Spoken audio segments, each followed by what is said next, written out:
Manager panicked at Millionaire's Mandarin. Then the Black Janitor. Beginning, the Mandarin revelation. The Neo-Lux Hotel in downtown Neo-Shanghai wasn't just a hotel.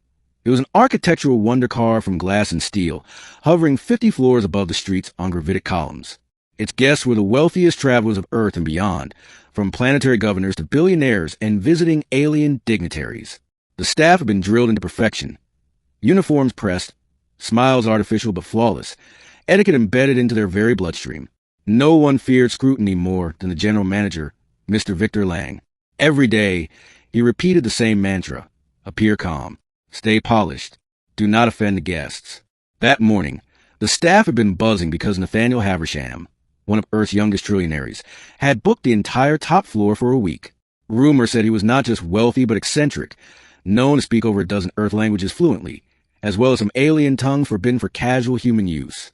By noon, Haversham arrived. Tall, sleek, in a custom nanofiber suit that shimmered like liquid silver, he moved like a man who owned the very air around him. Behind him trailed assistants, bodyguards, and robotic valets. The staff bowed. Victor Lang straightened his tie, plastered a smile on his face, and approached. "Welcome, Mr. Haversham. We hope your stay will be." The billionaire cut him off sharply, raising a hand. Then, without warning, he switched into Mandarin Chinese, his tone rapid and authoritative. "I demand you lock down the entire top floor today and ensure no one approaches. Any staff who disobeys will be immediately terminated." Victor froze. His Mandarin was rusty. He knew enough to pick up phrases, but not enough to keep pace with Haversham's rapid fire. His polished composure cracked. A cold sweat formed under his collar. Staff around him looked bewildered. The billionaire's eyes narrowed, scanning their faces as if testing them. Victor stammered in English. "Mr. Haversham, of course, we'll, accommodate any special request." But the billionaire didn't switch back. He continued in Mandarin, his voice growing sharper, layering technical terms and ancient phrases that seemed almost archaic. The hotel manager's panic grew. Was Haversham threatening lawsuits? Demanding military-grade security? Was he quoting a contract? The assistants smirked at the struggling staff, whispering among themselves. Victor felt humiliated. That was when a quiet voice spoke from the side of the lobby. "I think he's asking for something else." Heads turned. Standing there, mop in hand, was Malik Carter, the night janitor, a tall, middle-aged black man, known more for his quiet nature and slow, thoughtful movements than anything else. He usually kept to himself, cleaning the lobby floors after the rush. Victor frowned. "Carter, this isn't." But Malik continued in fluent Mandarin, his accent crisp, his tones perfect. "Hey, do you need us to initiate lockdown mode immediately? Would you like me to personally oversee it?" The billionaire's eyes lit up with surprise. He looked Malik over and, for the first time, smiled faintly. "Yes," he replied, this time in English, testing Malik further. Finally, someone who understands. Victor stood frozen, ashamed that the janitor had succeeded where he had failed. But what none of them knew yet was that Haversham's words weren't just eccentric demands. They were coded instructions tied to something far greater than hotel service. Something dangerous. Middle. Secrets beneath the hotel. After that first encounter, Malik found himself reluctantly pulled into Haversham's orbit. Every evening, the billionaire summoned him, dismissing the translators and security staff. The janitor, who once scrubbed tiles unnoticed, now sat in the grand penthouse lounge with one of the most powerful men on Earth. "Your Mandarin," Haversham said one night, sipping on a glass of glowing alien liquor, "is not just fluent. It carries the tonal discipline of old Beijing scholars."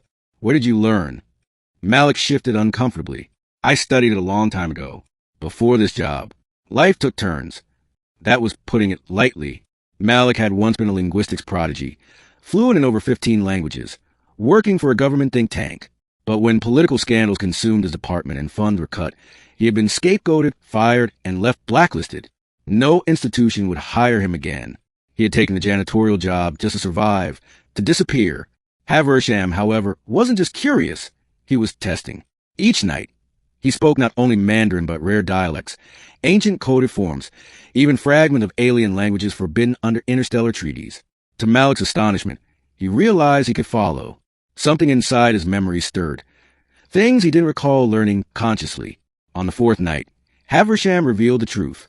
"The words I spoke when I arrived," he said, "weren't simple instructions. They were part of an activation protocol. A code. Activation for what? Malik asked. The billionaire leaned forward, his silver suit catching the dim light. The Neo-Lux Hotel isn't just a hotel.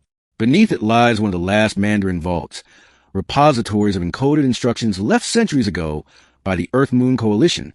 They were written in Mandarin because at the time, it was considered one of the most stable linguistic frameworks for encryption. Those vaults hold weapons. Not ordinary weapons, data constructs, mimetic viruses, and alien hybrid tech. Malik's chest tightened.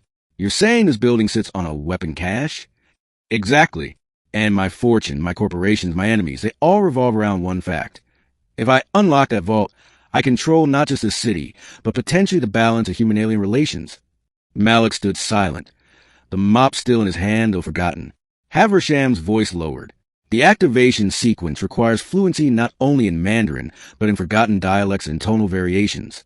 It requires someone like you. Why me? Malik whispered. Because, Haversham said, eyes glinting, you don't just speak Mandarin. You live it. You understand philosophy, the rhythm. The janitor who scrubs floors is more valuable than the army of translators I hired. And I think you already know that deep down. Malik felt torn. He wanted nothing to do with secret vaults or dangerous power games. Yet, a part of him, the scholar, the linguist, felt an ache to see what lay buried. That night, Malik lay awake in his tiny staff dorm, the weight of choice pressing down on him. The vault represented danger, yes, but it also represented a chance to reclaim the life stripped from him, to matter again. The descent. 3 days later, at midnight, Haversham summoned Malik to the sublevels. The hotel's gravitic lifts plunged deeper than most staff even knew existed. Metal doors hissed open to reveal tunnels lined with steel and holographic seals, glowing with ancient Mandarin characters. This is it, Haversham whispered.